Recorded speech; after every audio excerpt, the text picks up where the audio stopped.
Phyrexia All Will Be One preview season is here and I'm 3 years late, so we're going to dive straight into some nonsense. But before we do that, I have to give a quick shout out to today's sponsor, blood and tissue leaking out of rocks. Nothing says love and family like flesh being pulled between stones. Really warms the heart. Okay, now we can begin.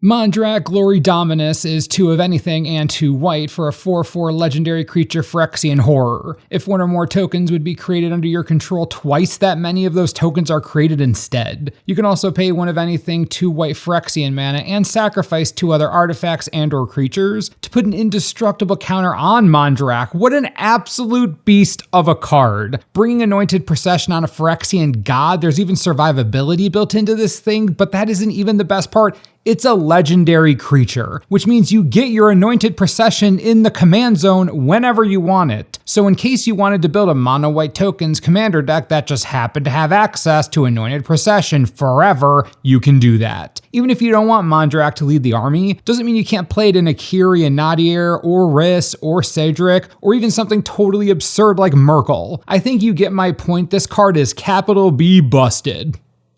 Skrell's Hive is 2 mana for an enchantment. At the beginning of your upkeep, you lose 1 life and create a 1/1 colorless Phyrexian Might artifact creature token with Toxic 1 and it can't block. It also has Corrupted. As long as an opponent has 3 or more poison counters, creatures you control with Toxic have lifelink. This is the Might version of Bitter Blossom that comes with upside, and I am super into it. This is exactly the kind of card you want for building incremental advantage. Now, it isn't placed as strategically as Bitter Blossom was for competitive play, but I would not underestimate this little enchantment.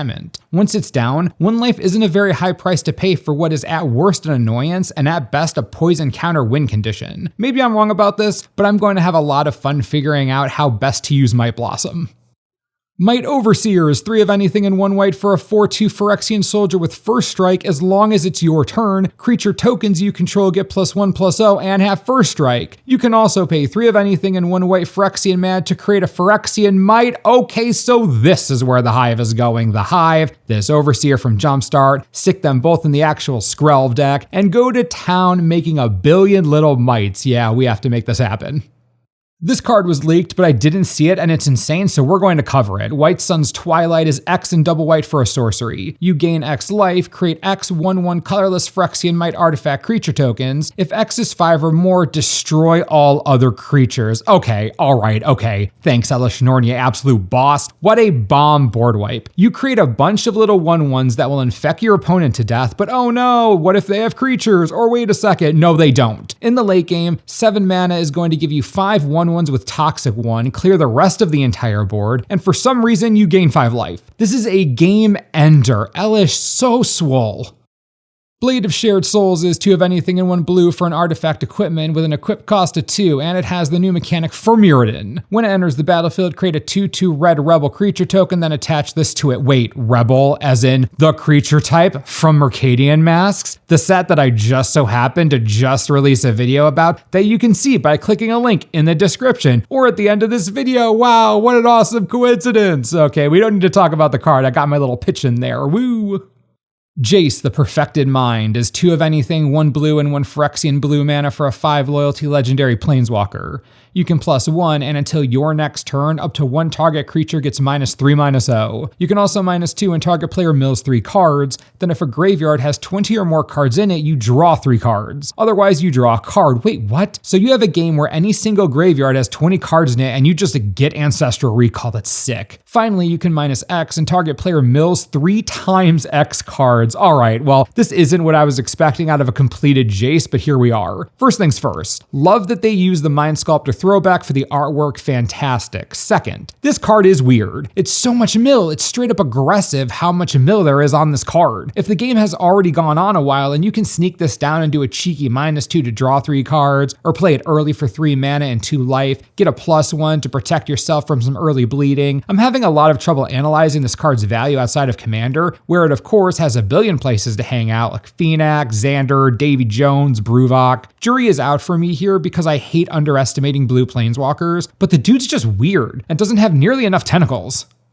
Serum Sovereign is 4 of anything and 1 blue for a 4/4 Phyrexian Sphinx with flying. Whenever you cast a non-creature spell, put an oil counter on the Sovereign. You can pay 1 blue and remove an oil counter from the Sphinx to draw a card, then scry 2. See, this is what I'm talking about from a Jumpstart blue card. I love this. The oil counters are almost too easy to build up. Then you get Serum Visions whenever you want it. Excellent for a casual commander deck and incredibly fun to play with. Obviously a bit too slow for anything competitive, but the design is going to feel really nice to play in a casual setting. It's a cool card. Geth Thane of Contracts is 1 of anything and 2 black for a 3/4 legendary creature Phyrexian zombie. Other creatures you control get -1/-1. You can also pay 1 of anything 2 black and tap Geth to return target creature card from your graveyard to the battlefield. It gains, if this creature would leave the battlefield, exile it instead of putting it anywhere else, activate only as a sorcery. Another leaked card that I want to talk about. 3 mana for this card is cheap. 3 mana to activate the ability, also cheap. People are getting too easily turned off by the -1/-1 ability. Heartless Summoning vibes in full effect here. There's a reason that ability has to exist. It's trying to make it fair how cheap the recursion is. There are better recursion creatures at higher cost with abilities that also cost more to use. Geth's power here is in the affordability. If you're running something a little low to the ground in Commander, or you need all your mana to go its maximum distance every turn, Geth isn't terrible. It's not the best reanimator in the business, of course, but it's freaking cheap as heck. Kinzu of the Bleak Coven from Jumpstart is 4 of anything and 1 black for a 5/4 legendary creature Phyrexian vampire with flying. Whenever another non-token creature you control dies, you may pay 2 life and exile it. If you do, create a token that's a copy of that creature, except it's a 1/1 and has Toxic 1. So basically you get pseudo insurance for your creatures with important abilities, but they come back as essentially Phyrexian mites. Not particularly vampiric, but I guess I'll take it. If you're looking for a slightly less good Nightmare Shepherd, this is going to be real good at that. Although the tokens do come with Toxic, so to each their own. Shieldred's Edict is 2 mana for an instant. Choose 1. Each opponent sacrifices a non-token creature, a creature token, or a planeswalker. Among all the exciting stuff we're talking about today, there's this unassuming little uncommon. Why is that? Because it's great. Best edict out there, being instant speed already puts it a notch above most other edicts. Not only that, but it's versatile. You can dodge and weave between all sorts of conditions with these options. There are situations where you want to specifically make sure a creature token dies, or a non-token creature, or a planeswalker. Outrageously flexible, easily my favorite edict since Chainer's Edict. It says each opponent isn't even just a target. Okay, I'm done. I apologize for getting more excited about a 2 mana uncommon than basically all the other cards. That's my bad. But wait, that flavor text. Congratulations, I am entertained. A gladiator quote? Really, Shieldred? You freaking boss. Okay, I need to move on before I start hyperventilating.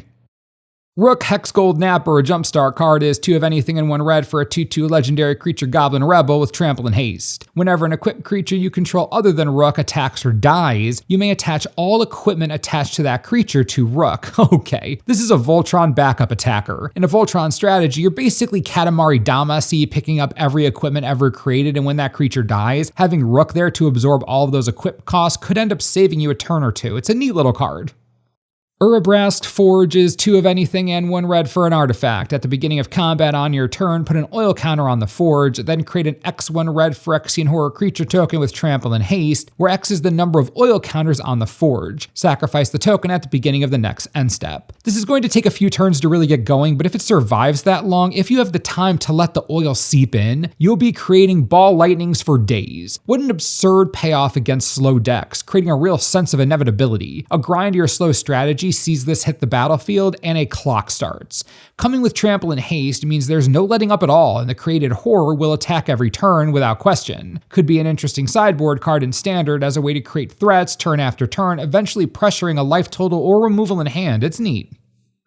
Goliath Hatchery from Jumpstart is 4 of anything and 2 green for an enchantment. When the hatchery enters the battlefield, create 2 3/3 green Phyrexian beast creature tokens with Toxic 1. At the beginning of your upkeep, if an opponent has 3 or more poison counters, choose a creature you control, then draw cards equal to its total toxic value. Total toxic value. So the mites would draw you 1, but this new cute Paladin of Predation would draw you 6. Okay, I can get on board with this. Some type of green toxicity deck that gives the color some much needed card draw on a trigger rather than a giant mana investment like we usually see. Not the best enchantment in the world, but it at least synergizes with itself and has some interesting play the color desperately needs.